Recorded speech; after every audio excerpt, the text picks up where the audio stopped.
गाड़ी में बिठाया जा रहा है। नमस्कार, हिंदुस्तान न्यूज 18 में आप सभी का स्वागत है और आपके साथ मैं हूं समीर मलिक। बिहार के बाद अब बंगाल में चुनावी सरगर्मी बढ़ चुकी है। सियासी खेला जारी है। बंगाल में 294 सीटों पर घमासान जारी है, जिसमें पहले चरण में 30 सीटों पर और दूसरे चरण में 30 सीटों पर वोटिंग हो चुकी है। जहां एक तरफ नंदीग्राम में संग्राम था, तो दूसरी ओर पीएम मोदी की बंगाल फतह का रथ अलग अलग हिस्सों में दौड़ रहा था। बुलेविया और जयनगर में पीएम मोदी ने हुंकार भरी, तो नंदीग्राम का जिक्र करना ना भूलें। कुछ समय में दीदी के फैसले बंगाल की राजनीति का सबसे बड़ा ओपिनियन पोल भी बन गया है और एग्जिट पोल भी बन गया है। दीदी का हर एक्शन देख लीजिए, सब कुछ स्पष्ट नजर आता है।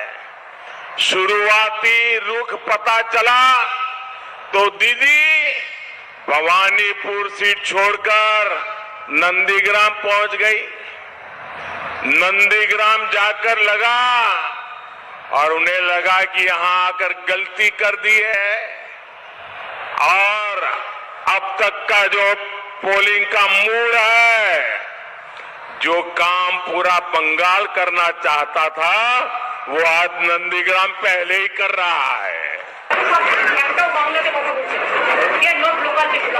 बंगाल सीएम ने नंदीग्राम की बाहरी गुंडों को लेकर बीजेपी पर हमला किया, तो पीएम मोदी ने बांग्लादेश के घुसपैठियों को लेकर टीएमसी पर पलटवार किया। दीदी की समस्या क्या है, वो ये पूरा क्षेत्र जानता है, ये सुंदरबन का इलाका जानता है। घुसपैठियों को खुश करने के लिए दीदी बंगाल के लोगों को भूल गई।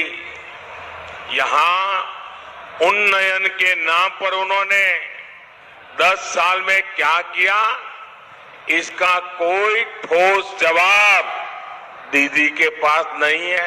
ममता आज गुस्से में नजर आई, तो पीएम मोदी ने टीएमसी की हार की बौखलाहट करार दिया।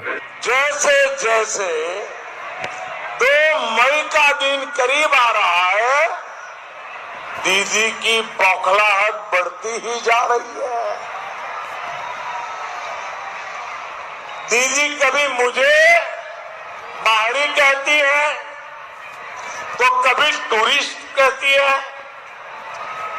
उनका गुस्सा देखकर मैं कभी कभी सोच में पड़ जाता हूं। एक और जहां पीएम मोदी रैलियों में हुंकार भर रहे थे, तो दीदी ने पीएम की रैलियों पर सवाल खड़े कर दिए और मोदी के रैलियों को चुनाव आयोग के नियमों का उल्लंघन बताया।